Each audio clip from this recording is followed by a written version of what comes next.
ٹھاٹھے مارتے سمندر کے لہروں میں گرا ایک چھوٹا سا جزیرہ، جہاں تمام مسلم دنیا کو ختم کرنے کے منصوبے بنائے جا رہے تھے۔ لیکن قدرت بھی اپنے منصوبے بنانے میں لگی ہوئی تھی۔ اسے کسی اور جگہ تلاش تھی، اپنے ماں باپ، اپنی شناخت، اپنے مذہب کی۔ اس نے آنکھ کھولی تو وہ بھیڑیوں کے غول میں پھنسا ہوا تھا جو اسے کچا چبا جانا چاہتے تھے۔ لیکن قدرت اسے ایک اہم مقصد کے لیے چن چکی تھی، محبت، نفرت، سنسنی سے بھرپور لہو رنگ داستان۔ محافظ۔ یہاں کتنے افراد ہیں؟ 4 آدمی ہیں، اس کے علاوہ 2 کتے ہیں جو باہر پہرا دیتے ہیں۔ ان لوگوں نے دھمکی دیا ہے اگر ہم نے بھاگنے کی کوشش کیا تو یہ ہم کو کتوں کے آگے ڈال دے گا۔ کیا فرار کے امکانات بھی نہیں ہیں؟ اس نے نفی میں سر ہلایا۔ کوٹھی کے چاروں طرف 10 فٹ اونچا دیوار ہے اور دروازہ یہ بٹن دبا کر کھولتا بند کرتا ہے۔ اگر میں تہہ خانے میں نہ جاؤں تو یہ لوگ باہر سے دروازہ نہیں کھولے گا۔ اس نے سادگی سے کہا، ہم بھی آپ کے ساتھ ادھر ہی بند رہے گا۔ مجھے ان لوگوں کی حکمت عملی کی داد دینا پڑی۔ انہوں نے میرے فرار کے لیے کوئی راستہ نہیں چھوڑا تھا۔ بادل نخواستہ میں واپس تہہ خانے میں چلا گیا۔ میں ان کو کوئی موقع نہیں دینا چاہتا تھا۔ اب تک انہوں نے مجھے کوئی تکلیف نہیں دی تھی، لیکن مجھے اس کی بھی کوئی خوش فہمی نہیں تھی کہ ان لوگوں کا یہ رویہ ازراہ انسانیت ہے، بلکہ وہ فی الوقت مجھے کوئی نقصان پہنچانا نہیں چاہتے تھے۔ جمشید علی تک میری آواز کا ریکارڈ پہنچانے کا مقصد یہ تھا کہ وہ ان سے کوئی بات منوانا چاہتے تھے، اور یہ اسی صورت میں ممکن تھا جبکہ میں صحیح سلامت ان کی قید میں موجود رہوں۔ وہ مجھے اپنا مقصد حاصل ہونے تک کوئی نقصان نہیں پہنچانا چاہتے تھے۔ ان لوگوں کا جمشید علی سے کیا مطالبہ ہو سکتا تھا؟ میں نے سوچا، کیا پیسے کا مطالبہ؟ وہ لوگ میرا تاوان طلب کرتے، مگر یہ ایسا ہی تھا جیسے کوئی ہاتھی سے گنا طلب کرے۔ جب وہ جمشید علی کے بارے میں جانتا تھا تو یہ بھی جانتا ہوگا کہ جمشید علی کس قسم کا شخص تھا۔ وہ اس دریا کا مگرمچھ تھا جس کے وہ کچھوے تھے، لیکن نہ جانے کیوں یہ بات میرے دل کو نہیں لگی۔ اگرچہ ان کے بارے میں واضح نہیں تھا، پھر بھی مجھے لگ رہا تھا کہ ان لوگوں کا تعلق ارشد باللہ کے گروپ سے ہے، ورنہ اس شہر میں میرا اور کوئی دشمن نہیں تھا۔ ان لوگوں نے مجھے اندھا دھند نہیں اٹھایا تھا، بلکہ وہ میرے بارے میں اچھی طرح جانتے تھے۔ ارشد باللہ کا بھائی مرشد بھی ہمارے پیچھے ایبٹ آباد آیا تھا، گویا وہ لوگ میرے پیچھے تھے۔ میں اس بارے میں محتاط ہی رہتا، لیکن ماریا کے ساتھ پیش آنے والے حادثے اور پھر اس کے باپ بھائی کے رویے نے مجھے ذہنی طور پر اتنا پریشان کیا تھا کہ میں اس نقطے کو فراموش کر بیٹھا تھا کہ اس شہر میں میرے خون کے کچھ پیاسے بھی موجود ہیں۔ ارشد باللہ گروپ معمولی جرائم پیشہ افراد پر مشتمل نہیں تھا، بلکہ یہ اونچے درجے کے بدماش تھے جن کے سرپرست اعلیٰ ایوانوں میں بیٹھے تھے۔ یہی وجہ تھی کہ اسلام آباد کے مستعد پولیس بھی ان پر ہاتھ ڈالنے سے قاصر تھی۔ میں نہیں سمجھتا تھا کہ وہ جمشید علی سے ٹکر لے سکتے تھے۔ ان کی پہنچ بہت اونچی سطح تک تھی۔ حد یہ تھی وہ جب چاہتے صدر مملکت تک سے مل سکتے تھے۔ سیکرٹری کی سطح کے لوگ ان سے وقت لے کر ملنے آتے تھے۔ جمشید پیلس میں مختلف تقریبات میں سندھ اور ملک بھر کے سیاستدان شریک ہونا اپنے لیے فخر سمجھتے تھے۔ پولیس کے اعلیٰ افسران جمشید علی سے ایسے ملتے تھے جیسے ان کے مرید ہوں۔ اس کے باوجود میں مقامی سطح پر ارشد باللہ کے گروہ کو کمزور نہیں سمجھتا تھا۔ ان کی اتنی پہنچ تھی کہ انہوں نے پولیس کی جانب سے پکڑ دھکڑ کے باوجود ہمارا تعاقب کیا، اور ان کے 6 آدمی مجھے خاص طور سے اٹھانے آئے تھے۔ اگرچہ وہ ناکام رہے تھے، لیکن اس سے ان پر حرف نہیں آتا تھا۔ بلا شبہ میرا اس وقت نظر میں آنا ایک اتفاق تھا، لیکن انہوں نے جتنی تیزی سے میرے اغوا کی پلاننگ کی اور اس پر عمل درآمد کیا، یہ کسی معمولی گروہ کے لیے ممکن نہیں تھا۔ 8 اہم افراد کی گرفتاری کے باوجود ارشد باللہ گروپ پوری طرح فعال تھا، اگر میرے اغوا میں وہی ملوث تھے تو۔ اوپر روشندان سے اتنی روشنی آ رہی تھی کہ بلب کی روشنی نہ ہونے کے باوجود تہہ خانہ ہلکا سا تاریک تھا۔ میں سیڑھی پر بیٹھ گیا تھا۔ مجھے اب انتظار کرنا تھا کہ کب مجھے اس تہہ خانے سے نکال کر کہیں اور لے جایا جاتا ہے۔ یہ انتظار اس لیے نہیں تھا کہ مجھے اس تہہ خانے سے نکل کر کسی بہتر جگہ جانے کی امید تھی، بلکہ اس لیے کہ شاید اس دوران مجھے فرار کا موقع مل جائے۔ اس شخص نے مجھے اس جگہ کے جو حالات بتائے تھے، اس کی روشنی میں یہاں سے فرار حد سے زیادہ مشکل تھا، اور سب سے بڑی بات یہ تھی کہ مجھے کسی جگہ سے فرار کا کوئی بھی تجربہ نہیں تھا۔ جب وہی مظلوم صورت شخص دوپہر کا کھانا بھی لے کر آیا تو مجھے احساس ہوا پستول والے نے اس معاملے میں بھی مجھے بخوبی بیوقوف بنایا تھا۔ غالباً اس کا مقصد مجھے سکون سے رکھنا تھا۔ खाना देकर वो वापस चला गया। ये दाल और तंदूरी रोटी थी। मैंने खुदा का शुक्र अदा किया कि ये भी मिल रहा है। इन लोगों से मुर्ग की तवक्का नहीं की जा सकती थी। भूख ज्यादा नहीं थी, इसके बावजूद मैंने खाना खा लिया कि न जाने कब इन लोगों का रवैया भी बदल जाए और मुझ पर खाना पानी हराम कर दिया जाए। बर्तन ऐसे ही पड़े रहे। इस वक्त दोपहर के औकात थे। जब रोशनदान से आने वाली रोशनी मध्यम हुई तो बल्ब चल उठा। मुझे गायब हुए एक दिन होने को आ रहा था। मुझे अंदाजा था कि हसन अली और पापा ने मुझे तलाश करने के लिए क्या क्या जतन नहीं किए होंगे और जाहिर है नाकाम रहे होंगे, वरना मैं यूं कैद में न पड़ा रहता। रफ्ता रफ्ता दिन बिल्कुल ढल गया और रोशनदान तारीख हो गया। रात को दरवाज़ा खुला और हनीफ नीचे आया। मजलूम सूरत ने मुझे अपना नाम यही बताया था। रात का खाना देकर और दोपहर के बर्तन लेकर वो वापस जाने लगा तो मैंने उसे रोक लिया। यार, खिलाए जा रहे हो, अल्लाह के बंदे, क्या इसे अपने पेट में रखूं? वो मेरा मतलब समझ कर हंसा। साहब, अगर फौरी जरूरत हो तो अभी लिए चलता हूँ, वरना खाना खा ले, बस आधे घंटे बाद आता हूँ। ठीक है, पर आ जाना। मैंने आमादगी जाहिर की और वो चला गया। इस बार खाने में आलू गोश्त और वही तंदूरी रोटी थी। जब तक मैं खाने से फारिग हुआ हनीफ आ गया। वो मेरे लिए चाय भी लेकर आया था। मैंने उन लोगों के लिए बनाई थी, आपके लिए भी ले आया। शुक्रिया हनीफ भाई, मैंने हकीकी ममनूनियत से जवाब दिया। हनीफ को मुझसे हमदर्दी हो गई थी और मैं गौर कर रहा था कि इस हमदर्दी का किस तरह से फ़ायदा उठाऊं। इसलिए चाय पीने के दौरान मैं बज़ाहिर सरसरी अंदाज में और दर हकीकत इससे कुरेद कर इन लोगों और इस कोठी के बारे में पूछता रहा। वो भोलेपन में जवाब देता रहा। फिर वो बर्तन लेकर खड़ा हो गया। उसने मुझे वाशरूम चलने के लिए कहा। वाशरूम से वापसी पर पहले इसने मुझे तहखाने में बंद किया, तभी बाहर वाला दरवाज़ा खुला।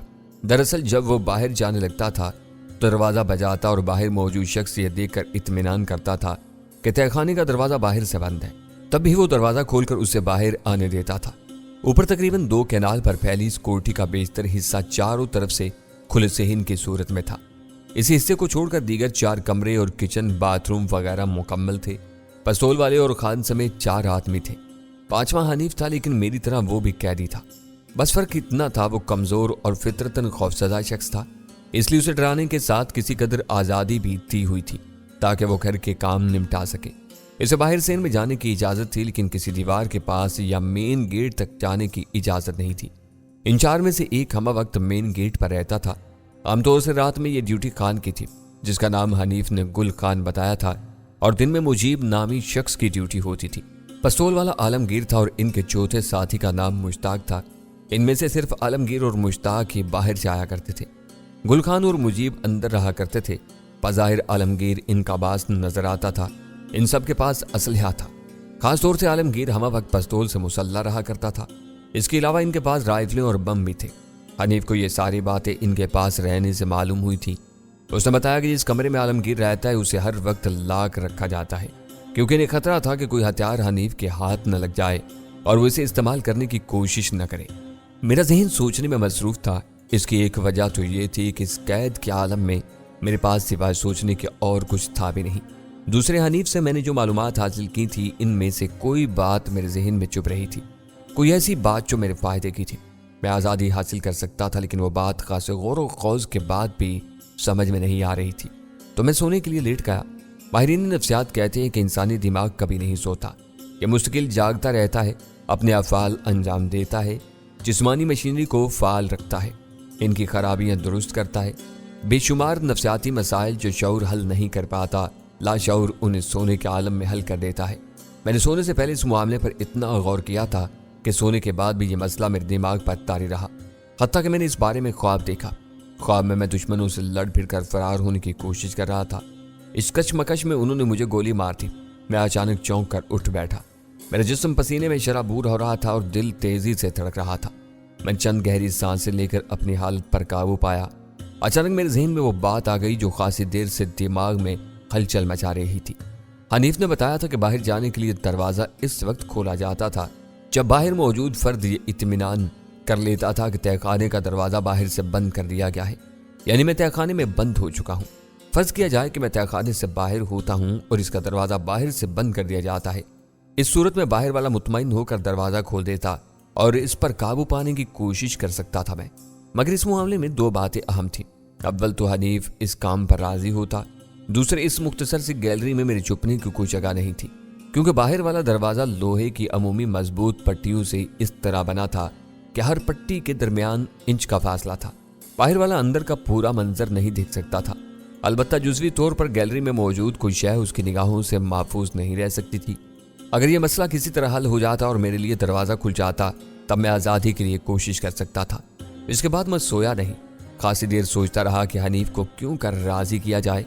इससे चंद मुलाकातों में मुझे अंदाज़ा हो गया था कि वो ज़िंदगी से प्यार करने वाला शख्स है और खौफ के सबब कोई ऐसी हरकत करने के लिए तैयार नहीं है जिसकी वजह से इन लोगों से उसकी जान को कोई खतरा लाक हो। मगर उसे राज़ी किया जा सकता था कि वो रहाई के लिए मेरा साथ दे और मुझे यहाँ से निकलने का मौका दे। अगर जिस बात का इम्कान था कि वो इनकार कर देता, लेकिन कोशिश करने में कोई हर्ज नहीं था। सुबह के वक्त मैंने सोने के बजाय एक्सरसाइज करना मुनासिब समझा और जिस्मानी तौर पर फिट रहने के लिए हसन अली ने जो वर्जिशें बताई थी, इनके लिए कोई मशीन या जगह दरकार नहीं थी। मैं इस तहखाने में भी बआसानी ये एक्सरसाइज कर सकता था। हनीफ सुबह रोशनी होने के बाद खासी देर बाद आया था। इस वक्त तक मैं सोच चुका था कि मुझे क्या करना है। मैं मुतफक्किर सूरत बनाकर बैठ गया।